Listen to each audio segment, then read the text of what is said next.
Welcome to Mehedi sir exclusive education zone. আজকে যেটা করব আমরা সেটা হচ্ছে ভার্ব। আচ্ছা, সব থেকে প্রথমে মাথায় রেখে দেবে, ভার্ব হচ্ছে এমন একটা জিনিস যেটা ইংরাজির হৃৎপিণ্ড বলা চলে। কারণ ভার্ব ছাড়া কোনো সেন্টেন্স বা ইংরাজি অসম্ভবপর। একটি সেন্টেন্স বা বাক্যকে তৈরি করতে গেলে না যে কটা জিনিস লাগে, তার মধ্যে প্রথম সাবজেক্ট আর দ্বিতীয় ভার্ব, এই দুটো ছাড়া কোনো সেন্টেন্সকে গঠন করা সম্ভব নয়। স্পিকিংয়ের ক্ষেত্রে কিছু সেন্টেন্স গঠন করা সম্ভব যেগুলো সাবজেক্ট ভার্ব এ সমস্ত কিছু লেস হয়, যেমন ইয়েস নো এই টাইপের, বাট সেটা আলাদা জিনিস। কিন্তু ভার্ব হচ্ছে এমন একটা জিনিস, যদি সেন্টেন্স গঠন করতে হয় তার অবশ্যই সাবজেক্ট এবং ভার্ব লাগবে। তো তোমরা ভার্বের গুরুত্ব ভালো করে খেয়াল করো যে ভার্ব ছাড়া কোনো সেন্টেন্সই সম্ভব নয়। তার মানে ইংরাজি সম্ভব নয় ভার্বকে ছাড়া। তাহলে ভার্বকে তোমরা সঠিকভাবে করবে। দেখো, বিভিন্ন জায়গায় ভার্বকে বিভিন্নভাবে বলা হয়, যেমন বিভিন্ন ভাগে ভাগ করা হয়। তো আমরা সেই ভাগগুলোকে একটু সহজতর করে চেষ্টা করব। ভার্বকে বিভিন্ন ভাগে ভাগ করা যায়, তার মধ্যে সবথেকে যেটা প্রয়োজনীয় ভাগ সেটি হচ্ছে ভার্বকে দুই ভাগে ভাগ করা যায়, ফাইনাইট ভার্ব আর নন ফাইনাইট ভাবে। ফাইনাইট ভার্ব আর নন ফাইনাইট ভাবে, FINITE, ফাইনাইট ভার্ব ও নন ফাইনাইট ভার্ব।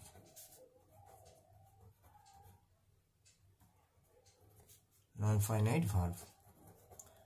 আচ্ছা, ভার্ব মানে কি? ক্রিয়া। ভার্ব মানে কি? ক্রিয়া। ক্রিয়া মানে কি? কোনো কাজ করা বোঝায়, কোনো কাজ করা। এবং ফাইনাইট ভার্ব মানে সমাপিকা ক্রিয়া। অসমাপিকা ক্রিয়া হচ্ছে নন ফাইনাইট ভার্ব। ভার্ব এমন কোনো কাজ বোঝাবে যেটা প্রেজেন্ট এবং পাস্টে যদি থাকে তাহলে সেটা ফাইনাইট হবে, আর তাছাড়া যদি অন্য কোনো ফর্মে থাকে তাহলে সেটা নন ফাইনাইট হবে। ফাইনাইটকে আবার দুই ভাগে ভাগ করা যায়, এটা বললাম একটুখানি। প্রেজেন্ট, PRESENT, প্রেজেন্ট, আর একটা হচ্ছে পাস্ট। এই দুটো ফর্মে ভাগ করা যেতে পারে। এবারে নন ফাইনাইটকে তিনটি ভাগে ভাগ করা যেতে পারে। তো এখানে তোমরা একটু খেয়াল করবে যে কটি ভাগে টোটাল ভাগ করা সম্ভব হচ্ছে। এখানে আমি এইভাবে ছকটা করে নিলাম। এবার দেখো, ফাইনাইটকে কি করা হচ্ছে, নন ফাইনাইটকে তিন ভাগে ভাগ করা হচ্ছে। একটা হচ্ছে পার্টিসিপল,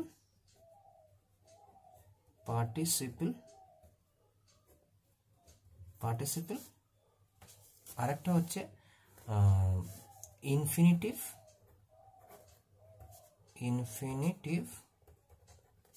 আর জিরান্ড, GERUND। তো এখানে খেয়াল করবে ইনফিনিটিভের কোনো বিভেদ নেই, সুতরাং ইনফিনিটিভকে এক ভাগেই ভাগ করা যাচ্ছে, ইনফিনিটিভ। জিরান্ডকে ভাগ করা যায় না, জিরান্ড এক প্রকার, জিরান্ডকে এক প্রকারের ভাগে ভাগ করা যায়। কিন্তু পার্টিসিপলকে দুই ভাগে, একটা পাস্ট পার্টিসিপল, একটাকে পাস্ট পার্টিসিপল আর একটাকে প্রেজেন্ট পার্টিসিপল। প্রেজেন্ট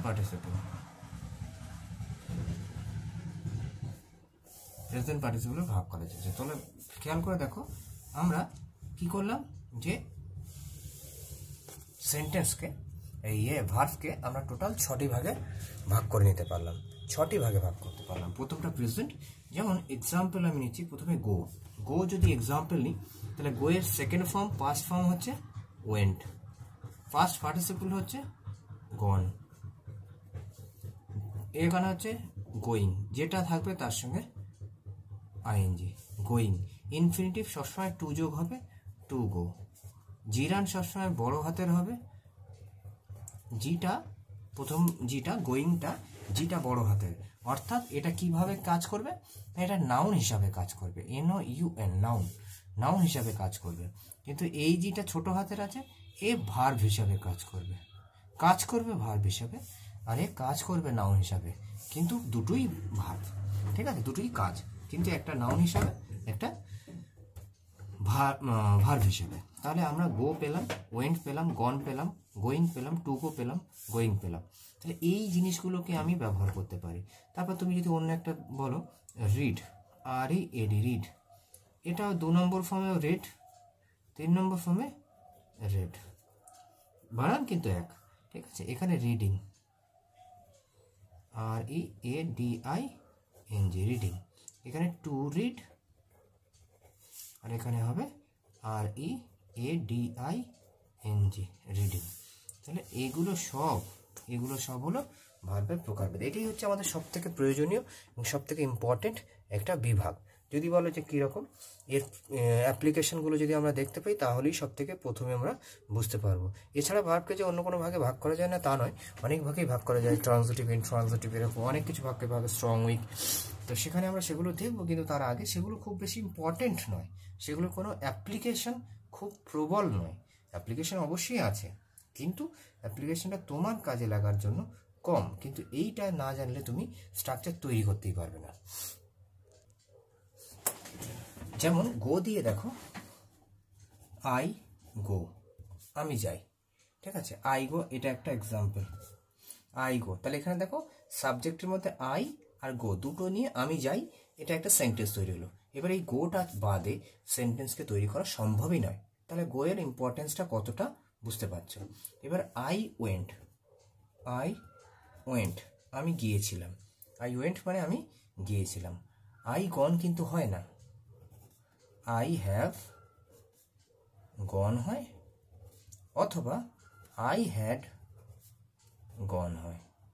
এই দুটোর মধ্যে যে কোনো একটা হবে। একটা পাস্ট টেন্সে, একটা প্রেজেন্ট টেন্সে। আমরা টেন্স সম্পর্কে পরবর্তীকালে সম্পূর্ণভাবে করব, এবং তোমরা তখন বুঝতে পারবে টেন্সটা কতটা সহজ এবং সেটা দিয়ে কতটা সেন্টেন্স মেকিং বা ইংলিশ স্ট্রাকচার তৈরি করাটা বা ডেভেলপ করাটা কতটা সহজ, ঠিক আছে।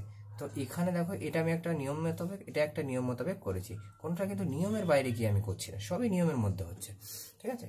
কিন্তু এখানে দেখো এটা ইউজ করেছি, এটা ইউজ করেছি, এটা ইউজ করেছি। গোয়িং, এখানে যদি বলি আই অ্যাম গোয়িং, আমি যাচ্ছি, তখন চেঞ্জ হয়ে গেছে, গোয়িং ইউজ হয়েছে। তাহলে এখানে খেয়াল করে দেখো, এখানে গো এর ফর্ম ইউজ করেছি, এখানে ওয়েন্টের ফর্ম ইউজ করেছি, এখানে গন ইউজ করেছি, এখানে গোয়িং ইউজ করেছি, আর to go, I want to go to Delhi, আমি দিল্লিতে যেতে চাই, দেখো এখানে টু গোটা আমি ইউজ করে নিয়েছি। এটা একটা ইউজ, কিভাবে আমি ভার্বকে ইউজ করছি সেটাই যদি বুঝতে না পারো কিন্তু কোনোটাই কাজে দেবে না। তারপর দেখো গোয়িং ইজ, এখানে কোনো সেন্টেন্সের অর্থটা ভালোভাবে প্রকাশ পাবে না, সব ভার্বে জিরান দিয়েই যে সেন্টেন্স তৈরি হবে তা কিন্তু হবে না।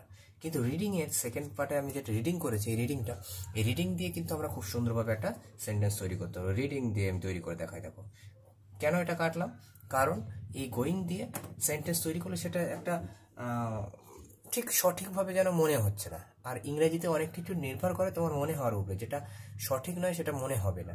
যেমন তুমি যখন করতে করতে তোমার মধ্যে এটা ইমপ্রুভমেন্ট হবে, যে গোয়িং ইজ কোনো সেন্টেন্স তৈরি হচ্ছে না, কিন্তু reading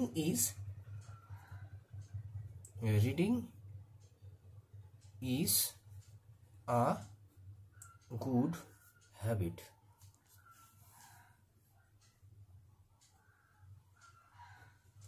good habit, reading is a good habit, পড়া হচ্ছে একটা খুব ভালো অভ্যাস। তাহলে এখানে যদি আমি এখানে রিড দিয়ে বলি, আই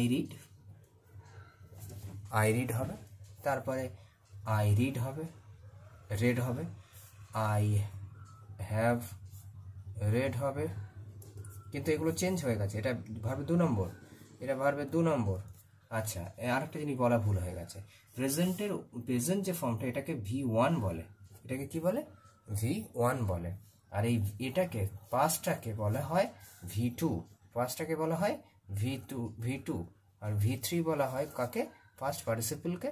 তারপরে থেকে V3, V4 তুমি তোমার ইচ্ছা মতো বলতে পারো, V4, V5 আর V6, এই কটাকে আমরা হিসাবে ইউজ করি, ঠিক আছে। তো এখানে I am reading, I am reading. তারপরে বলছে আই ওয়ান্ট টু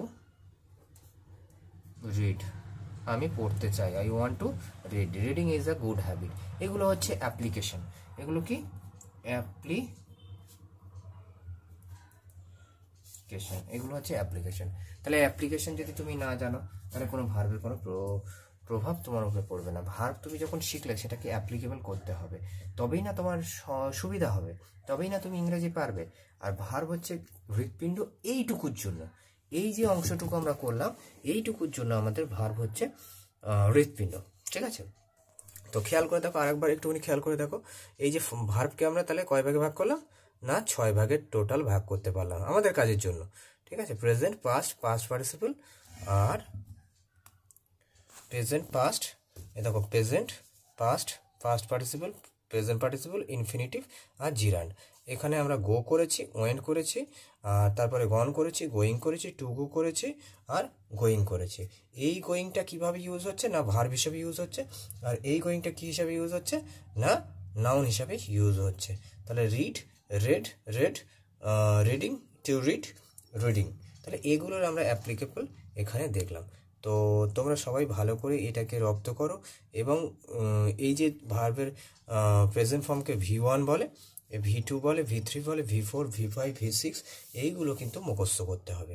আমরা একটা রেগুলার বেসিসে একটা ফের অন্য একটা ভিডিওর প্লেলিস্ট তৈরি করা হবে, যেখানে V1, V2 এগুলো প্রত্যেকদিন দেওয়া হবে 5টা করে। আমরা নতুন করে ভোকাবুলারির একটা চ্যানেল প্লেলিস্ট শুরু করব, তো সেখানে ভোকাবুলারি শিখবো। আর এখানে আমরা ভোকাবুলারির সঙ্গে সঙ্গে আমরা ভার্বের ফর্মগুলো শিখবো। এগুলোকে ভার্বের ফর্ম বা কাঠামো বলা হয়। এগুলো যে যত জানবে তার তত বেনিফিট হবে, কারণ সে তত রাইটিং স্কিলেও বেশি ভালো পারবে এবং রিডিং স্কিলেও ভালো কিন্তু তার বেনিফিট হবে। তো চলো, তোমরা এই যতটুকুকে শিখলে এইটুকু খুব ভালো করে তোমরা রিভিশন করে নেবে এবং যখন এই পড়ছো তখন পড়ার সময় অবশ্যই তোমরা সেগুলোকে লিখে নেবে খাতায়। পরপর লিখে নিলে তোমাদের কি সুবিধা হবে, তাহলে তোমাদের এটা করতে সুবিধা হবে এবং বুঝতে সুবিধা হবে এবং তোমরা অ্যাপ্লিকেশন করতেও পারবে। তো তোমরা ভিডিওটাকে সাপোর্ট করো আর দেখতে থাকো, আর আমাকে একটা সাবস্ক্রিপশন করে দিও প্লিজ। তোমরা অল্প অল্প সময় দেখে অনেকে বার হয়ে চলে যাচ্ছ, কিন্তু চেষ্টা করো সম্পূর্ণ ভিডিওটাকে দেখার, তাহলে তোমার সুবিধাটা হবে। সুস্থ থেকো, ভালো থেকো, থ্যাংক ইউ।